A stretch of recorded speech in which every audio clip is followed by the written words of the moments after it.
Oo. Gusto ko lang punta, alam nyo, sa totoo lang, marami po akong natatanggap na bashing eh. Hindi ko pinapansin. Hindi ko pinapansin yon. Katulad ni Kabayan, hindi ako naiinsulto, hindi ako nababagabag, hindi ko pinapansin, eh wala namang katotohanan yun eh. Ano? Kaya hindi ko pinapansin yan. Alright. Ngayon, ang gusto ko lang pong sabihin kay Miss Joey Cruz, in one of your blogs in YouTube, you directed this statement sa akin. No? Akin mismo. Unang-una, hindi naman kita kilala. Hindi naman kita kaaway. Wala naman akong ginawang masama sa'yo. Tama ba ako, Mr. Chair? Meron po ba akong ginawang masama sa inyo? There is no personal action.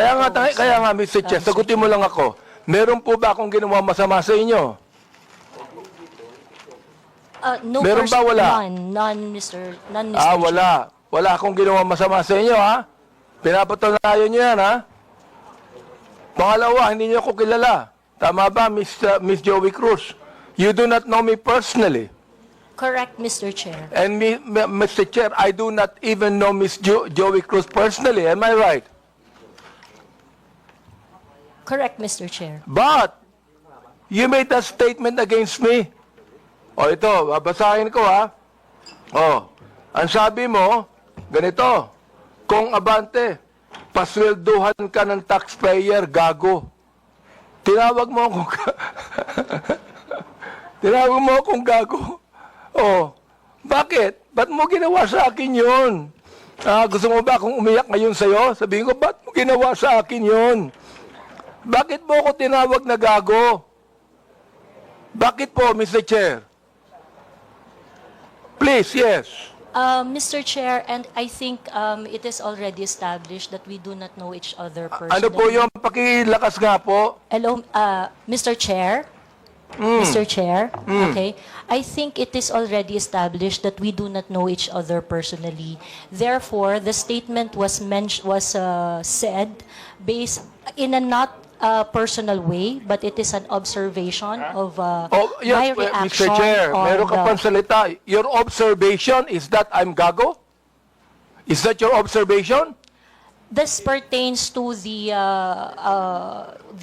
public function as I perceive it, Mr. Chair. No, you're public what? Public action, Public Mr. Chair. action. So you mean that is the public that is actually telling me that I'm gago? No, Or Mr. is it Chair, you? the statement Let me came ask from you, me. Mr. Chair, is it you? Yes, Mr. Chair. So you were the one that said that, right? Correct, Mr. Chair. Ayun. Pero hindi mo ko kilala. Wala akong ginawa masama sa'yo. Yes, Mr. Chair. It What is your already right to established. tell me that I'm gago? Because I am a citizen of What the is Philippines. your right to tell me I'm gago? That is part of my freedom of speech, Mr. Oh, Chair. is that right? Yes, Mr. Chair. So your freedom of speech is to tell a person that he is gago? Freedom of speech ba yan? My freedom of speech, part of my freedom Ang of galing speech is mo. to react Ang on the galing mo. action of Ito a pa, public official. sinabi mo ha, in another post, ito sinabi mo. Pero alam mo, kaya tayo nagmi-meeting dito, para mini-mention ko ito, no? Pero sa totoo lang, hindi ko pinansin yan, matagal na yan eh. Di ba? Hindi ko pinansin yan. Ito ha, ang sabi mo, you know, kung Benny Abante, I can find all of this. Isasampal ko ito sa pagmumukha mo. Is that still freedom of speech? Mr. Chair, I am not very familiar Yes with or that no, post. Mr. Chair? Is that still, you think, freedom of speech? When you said, isasampal ko ito sa pagmumukha mo. Mr. Is Chair, that freedom of speech? yes, Mr. Chair. Ganon. Oo. So, ibig sabihin, ganito. If I tell you right now, sasampaling kita, freedom of speech yan. That's part of your freedom, Mr. Chair. Pag sinampal kita, hindi na freedom of speech yan. Of course, sir. It's overt Hindi action na. already. Yes, Hindi sir. na, no? Yes, sir. Oo, ang galing. Mahusay ito. Oo, magaling ka. Oo. Ang sabi mo, I'm going to be Hindi ko masabi to, Mr. Chair. F-U-C-K-E-D, prepared. Binanggit mo yon. Mr. Chair, Bakit naman? Mr. Chair, Ano may ba I nagawa know kong when kasalanan that post sa'yo? was posted? Mr. Chair, Oh. Mr. Chair, so that I can answer intelligently on the question You of... can, Mr. Chair, may I know you can the date answer of the intelligently, I but cannot what you answer... said here, is that intelligent? Let me ask you, Mr. Chair. Nung sinabi mo, Company Abante, I can find all of this, isasampal ko ito sa pagmumukha mo. Is that intelligent? Mr. Chair, I cannot intelligently answer if I do not know when the post was posted.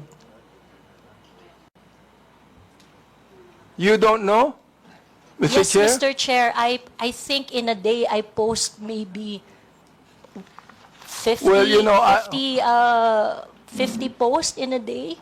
I would like to understand, It Mr. means, Chair. Mr. Chair, that you can post something today and you forget that tomorrow. Am I right? That is correct, Mr. Chair. That's very likely. So, pakiklaro nga, Mr. Chair. Ano yung isasampal mo sa pagmumukha ko? That is why, Mr. Chair, for me to intelligently answer your question, I need to know when it was posted. Well, we are going to get the date when this was said. Thank you, Mr. You would Chair. be able to know. Thank you. Kaya, pinapa-confirm ko lang yung statement na yan eh. This ibig sabihin, do you believe, hindi ko na sabihin ang freedom of speech. Do you believe that this falls under protected speech? I'm so sorry, Mr. Chair. May you please repeat Do the you question? believe that this falls under protected speech? Mr. Chair, like I said earlier, I would like to know first the context of the post. But rest assured, Mr. Chair, that when I post in my platform, I make sure that it is a reaction on the news or public action. As a political observer, I always practice... Miss Cruz, is this a political statement? You were saying a political observer. Is this a political statement? Do you believe that using profanities, insults, and malicious accusations online represent fair and respectful, intelligent discourse? Except as part of your statement, Mr. Chair, the malicious imputation you said, I accept that. The rest that you said, yes, it is part of the healthy public discourse. It is part of what, Mr. Chair? Healthy public discourse. Therefore, pag binanggit natin using profanities, insults, and malicious accusations, that is, anong tawag mo doon? Part of the healthy discourse, Mr. Chair. Healthy discourse. Healthy discourse ba yun? Yung Yes, Mr. profanities, Chair. Yes, Mr. insults, and malicious statements, healthy discourse sa'yo yun. Chair.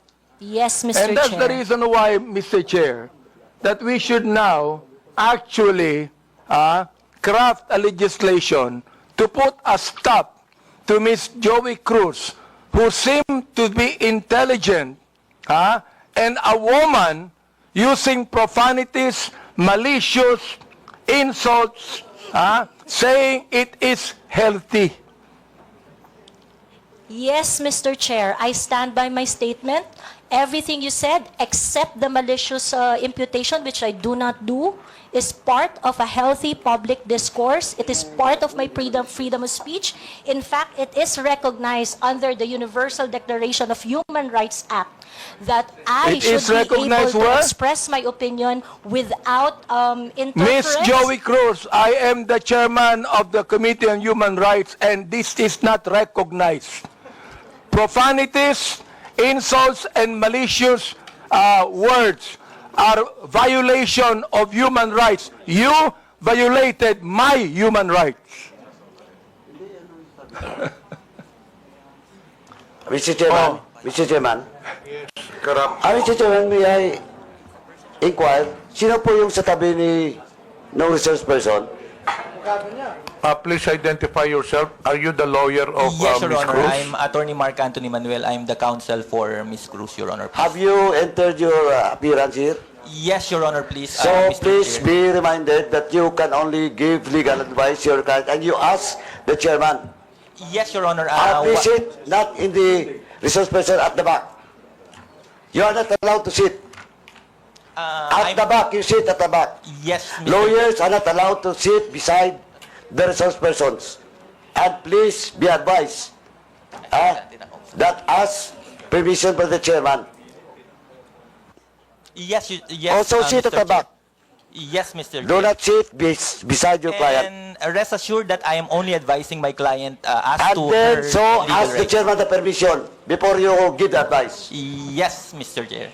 Also sit at the back. Thank you, Mr. Chairman. Thank you, Mr. Chair. Attorney, please comply. Are you through, because no, actually, Mr. Chair, I'm just starting. wait, we are still on the issue of, I would like to finish the issue on Tariela, then we can go back to your interpellation.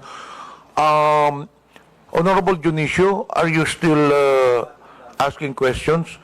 You're done. Honorable Tariela, do you still have any statement to make? Nothing more left from me. Okay, we'll now proceed to the next item on the agenda. This is with regards to the issue on social media personalities. Mr. Chair, if there are no other congressmen that have questions for our resource person, Commodore Tariela, maybe we can excuse him because he has more important issues at stake, which is national sovereignty.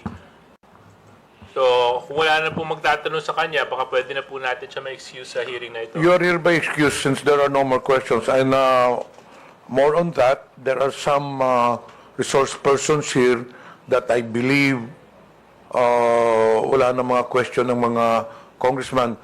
May I ask if AMLA resource persons are here? Attorney Arpon, Attorney Titanco. From the members, do you have any questions to AMLA? There are none, so you are hereby excused. To COMELEC, pakitaas pong kamay. To the members, do you have any questions with COMELEC? None? You're also excused, all the resource persons in COMELEC. Dun sa mga broadsheets, you're already excused. Dito sa kay Miko David, Digital Marketing Association of the Philippines, I think you can stay put since we will be discussing next the social media personalities. Okay, we'll now proceed on the issue on social media influencers or personalities rather.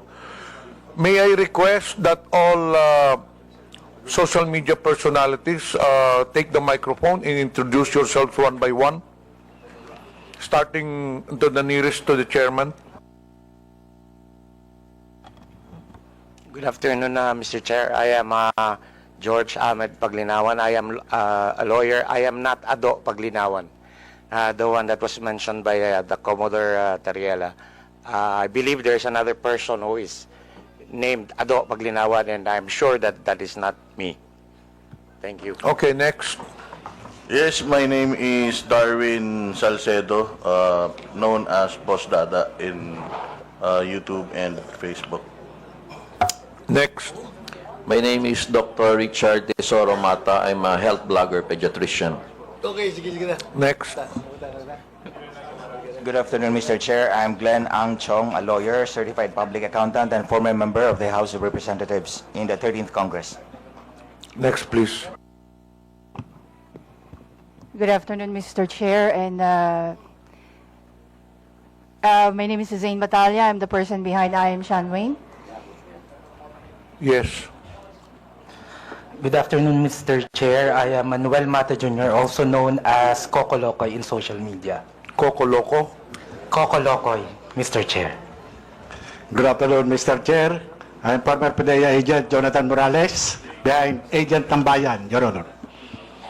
So you're now a blogger also, Mr. Morales? Di ba resource person ka sa Senate before? Yes, sir. Mula po nung pinigil yung PIDEA Leaks, nag-resort na po ako doon sa... You're a former PIDEA agent? Yes, po Your ba? Honor. Yes, Mr. Chairman. Vlogger ka na ngayon? Yes, sir. Okay, next. I am Vivian Rodriguez, better known as Vivian Velez, as my screen name. I was not invited in this committee hearing, but I was mentioned the last time, the last hearing. So Okay. I'm here. Anyway, this is a public hearing. Anyone is welcome to attend the hearing. Next.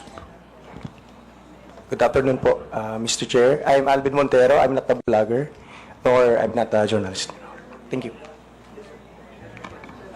Good afternoon, Mr. Chair and honorable members of the committee.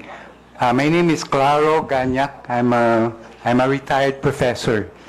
I'm not a blogger. I just express my opinions in social media. Okay. That's it. Thank you, Next. sir. Good afternoon, Mr. Chair. Ako po si Elijah San Fernando, isa pong manggagawa at unionista, kilala sa TikTok at Facebook bilang Eli San Fernando. Next, please.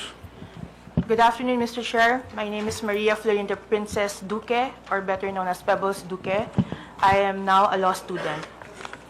Next, please. Good afternoon, Mr. Speaker. Mr. Chair, sorry.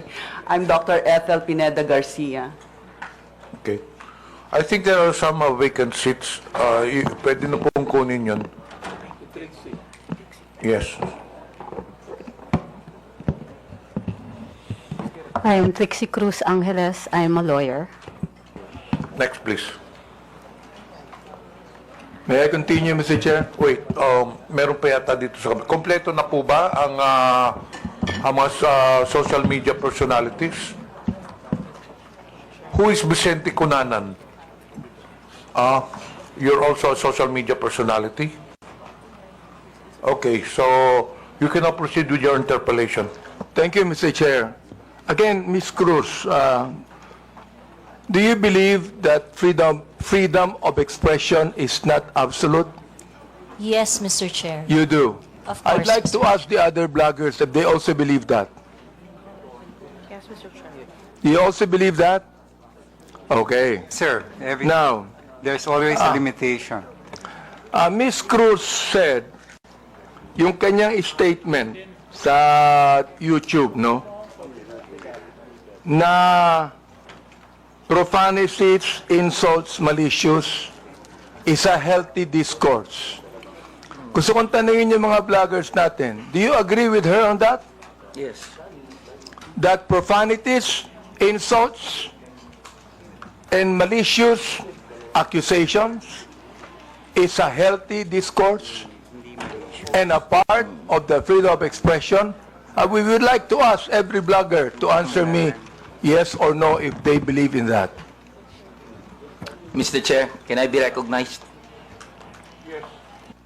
Mr. Chair, no other than the highest court of the land has repeatedly said na hindi po masama ang pagmumura, lalong-lalo na sa mga pampublikong opisyal, especially kung ang pinatutungkulan po ay yung official functions nila. Not the person, but their official functions, Mr. Chair. So yun po ang paninindigan, lalong-lalo na po namin bilang mga manggagawa, dahil kahit meron pong TikTok, Facebook o social media, sa komunidad po, yan ang lengguwahe ng mga manggagawa at ordinaryong Pilipino na nagagalit. Hindi po kasalanan ng mga vlogger o ng mga gumagamit ng Facebook, TikTok, X o kung ano pa mang social media platforms kung bakit merong ganito na mga pagmumura o profanities. Ito po ay lengguwahe ng mga manggagawa at ordinaryong Pilipino na nagagalit. Hindi ko, Mr. Elijah, hindi ko binabagit yung lingwahe ng ordinaryong Pilipino. Ang binabanggit ko, lingwahe ng vlogger. Hindi ka ordinaryong Pilipino. Mr. Chair. Tatandali lang, kasalala pa ako eh. Alright. Hindi ka ordinaryong Pilipino. Tama, mali? Ordinaryong Pilipino ako, Mr. Chair. Hindi ka ordinaryong Pilipino. Vlogger ka eh. No, I'm a manggagawa ako, Mr. Chair. Lahat pa ng ordinaryong Pilipino, vlogger? Mr. Chair, manggagawa ho ako Andali lang, na may platform ho. So, ordinaryong Pilipino ho ako, Mr. Chair. Mr. Vlogger ka Chair, eh. point of order. We have our rules here.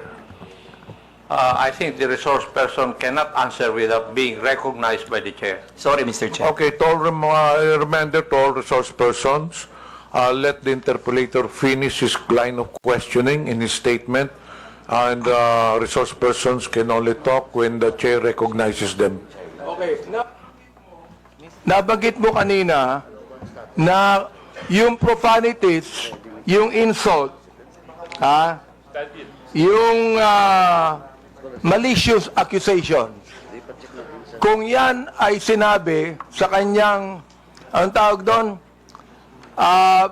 functions bilang public official, okay yon. Yung sabi mo, di ba? But not on a personal basis, correct? Yan. Yes, Mr. Chair. Sabihin natin, naniniwala ako dyan. Pero, hindi naman niya sinabi yan sa akin on my public functions, official functions. It is a personal accusations on me. Mr. Elijah. Mr. Chair, can I be I cannot speak on behalf of Ms. Joey, Mr. Chair. Inaano ko lang yung sinabi mo. Yes, Mr. Chair. Okay. Now, I'd like to ask Ms. Joey, Ms. Cruz, are you insulting me on my public official functions, or it is a personal accusation on me? It's not a personal accusation, Mr. Chair, and I think we have agreed early on that we do not have any personal relationship. Yes, So, that's that is right. just- Pero ito, ang sabi ni Elijah, okay lang yon kung yan ay sinabi in my official functions as a public servant. Alam mo ba yung official functions ko? Yes, Mr. Chair, and alam mo. So therefore, hindi ka naniniwala sa aking official functions, kaya tinawag mo akong gago. no, Mr. Chair, the observation that I uttered to describe your performance of your official action, that is my observation. That is what I felt. Well, inobserbuhan mo ba yung aking official functions? Yes, Mr. Chair. Inobserbahan mo since I won in 2019? No, Mr. Chair. I closely monitored your performance as a congressman in the 19th Congress. And you hated me for that? No, not really, Mr. Hindi, Chair. gago. Just in the Binanggit mo 19th sa akin Congress. gago, so you hated me. Mr. Chair. Ano ba ibig sabihin nun? Binanggit mo, gago ako. Binanggit mo, isasampal ko ito sa pagmumukha mo. Binanggit mo, I'm going to be... Hindi ko babanggit eh. Okay. If you prepared, binanggit mo yun eh. May Oo. I respond, Mr. Therefore, you hated me. Hindi pwedeng sabihin mo sa akin na you love me. Is that the person that you said that you love me? I love you, and because of that, isasampal ko ito sa'yo. May I respond, Mr. Chair? Yeah, go ahead. Sige, Mr. Chair, go ahead, respond. At the very most, I do not like your performance as a member of the 19th Congress. But hate is such a powerful word because we established earlier that we do not have any personal relationship or any personal Mr. Chair, affiliation. binanggit mo yung human rights. Yes, binanggit Mr. mo yan Chair. kanina, di ba? Correct, Mr. Therefore, Chair. Mr. Chair, you violated my human rights. Why? Because when you said those profanities, those insults, yung gago, yung isasampol ko ito sa pagbubuka mo, you violated my human rights. You did. May I respond, Mr. Chair? Teka, Mr. Chair, hindi ako nagagalit sa'yo. Okay? At wala akong pakialam sa'yo. Kahit na anong sabihin mo, okay lang sa akin. Alright? Pero itong ating pinag-uusapan ngayon, merong kinalaman sa mga legislation na aming gagawin later on. That is why I am asking you right now. Sapagkat napakahalaga nito. kapag binabanggit mo, if you're saying that using profanities, insults, and malicious accusations online represent fair and respectful discourse and a healthy discourse, therefore you're telling us that the freedom of expression is absolute. You can say anything you want, and that is freedom of expression. Yun ang sinasabi ko, Mr. Chair. May I respond, Mr. Chair? Pag binanggit mo, if you said that freedom of expression is not absolute, therefore, there are certain things that you cannot say. Yun ang ibig sabihin nung freedom of expression is not absolute. May limitation yun. Di ba? Oh. Go ahead. You can answer now. Okay, thank you very much, Mr. Chair. Mr. Chair, in the universal thoughts and ideas, there would always be a limitation. The freedom of speech is not absolute. And the limitation of freedom of speech is well defined. Under the law, under the jurisprudence, there are things that you cannot say. There are things that Mr. Chair, what jurisprudence are you talking about? Supreme Court decisions, Your Honor. Can you tell me what law? Example of law that limits your Yes. freedom of expression. For Can you example, tell me the Mr. Chair, jurisprudence? yes, Mr. Chair. For example, Mr. Chair, there is, I cannot specify the specific law, Mr. Chair. There but is a law on libel. Yeah, law There on is libel. a law on slander. There Is is it a okay? law. Is it okay, Mr. Chair, if I give my example? Okay, thank you very much. One example, and I think this example is very demonstrative, is very illustrative of the limitation of freedom of speech. Right now, it is election, midterm election, and it is not allowed that people are going to campaign on the day of the election day. That is a clear prohibition to express on the part of the citizen to say whatever they want to say on that Teka, election day. Mr. Chair, ano po ang connection nung binabanggit mo? I'm asking you about the jurisprudence. I just told you that there is a law against on libel, on cybercrime. What you said today is libelous. What you said here is libelous. Why? Mr. Because Chair. there is a malicious intent. When you use profanities, when you use the word gago, there is a malicious accusation, and that is libelous. Mr. Chair, if that is your assessment of And that kind of listen, statement, you not will only have your... libelous, Mr. Chair, dali lang ha, not only libelous, ha, that is also unjust vexation on my part. May I respond, Mr. Chair? Go ahead. Okay, Mr. Chair, if you think that you are violated by my exercise of my freedom, you would have your right and No, be in court Mr. Chair, so that don't so worry. that the maliciousness of Mr. that Chair, statement don't can be worry. I'm sorted not out going in the to charge you proper in court. authority. Don't worry. I'm not going to charge you. If I charge you in court, matatalo ka eh. Pero hindi. Oo. Unjust vexation to. Alam niyo ba yon? Are you a lawyer or not? I am not a lawyer, Mr. Therefore, Chair. you should know this. The thing is this, pero wag kang mag-alala. Hindi ako magdidemanda sa'yo. Do you know why? You're not important to me. Alright?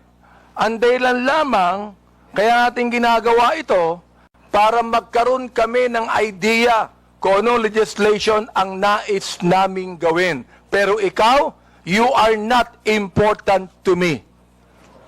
Alright? Oo. Thank you, Mr. Chair. Yan. Kaya, wag kang mag-alala. Hindi ako kailanman magdidemanda sa'yo. Alright? Oh.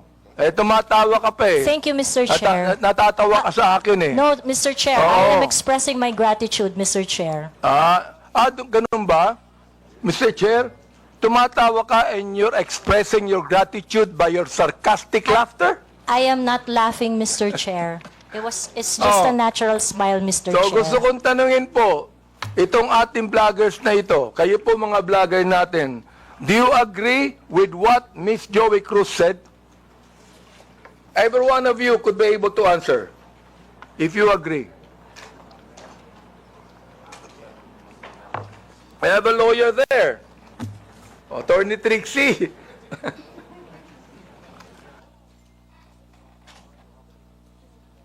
Attorney Trixie, you have the floor. Thank you, Mr. Chair. I disagree with Ms. Joey. I believe that there is, instead of a limitation on freedom of speech, I believe that speech is either protected or not protected. Thank you very much. Those that are covered by the law, such as the law on inciting to terrorism, inciting to rebellion, and so on, are unprotected speech. And those that are not covered by any limitations by the law are protected speech.